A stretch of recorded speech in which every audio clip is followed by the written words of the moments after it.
शेर, लोमड़ी और भिक्षुक। एक बौद्ध भिक्षुक भोजन बनाने के लिए जंगल से लकड़ियां चुन रहा था कि तभी उसने कुछ अनोखा देखा।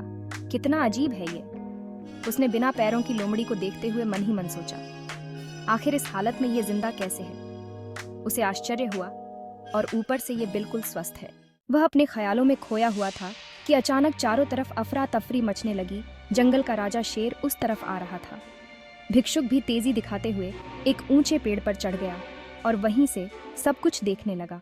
शेर ने एक हिरण का शिकार किया था और उसे अपने जबड़े में दबाकर लोमड़ी की तरफ बढ़ रहा था, पर उसने लोमड़ी पर हमला नहीं किया, बल्कि उसे भी खाने के लिए मांस के कुछ टुकड़े डाल दिए। ये तो घोर आश्चर्य है, शेर लोमड़ी को मारने की बजाय उसे भोजन दे रहा है। भिक्षुक बुदबुदाया।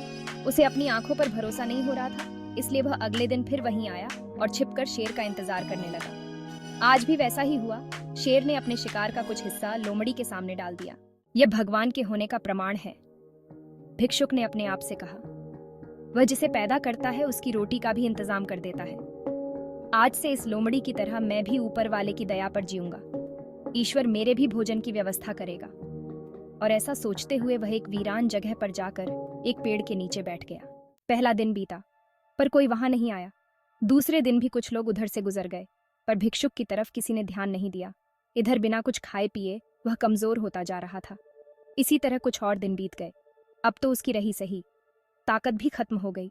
वह चलने फिरने के लायक भी नहीं रहा। उसकी हालत बिल्कुल मृत व्यक्ति की तरह हो चुकी थी कि तभी एक महात्मा उधर से गुजरे और भिक्षुक के पास पहुंचे। उसने अपनी सारी कहानी महात्मा जी को सुनाई और बोला, अब आप ही बताइए कि भगवान इतना निर्दयी कैसे हो सकते हैं? क्या किसी व्यक्ति को इस हालत में पहुंचाना पाप नहीं है? बिल्कुल है, महात्मा जी ने कहा। लेकिन तुम इतना मूर्ख कैसे हो सकते हो? तुम ये क्यों नहीं समझे कि भगवान तुम्हें उसे शेर की तरह बनते देखना चाहते थे, लोमड़ी की तरह नहीं?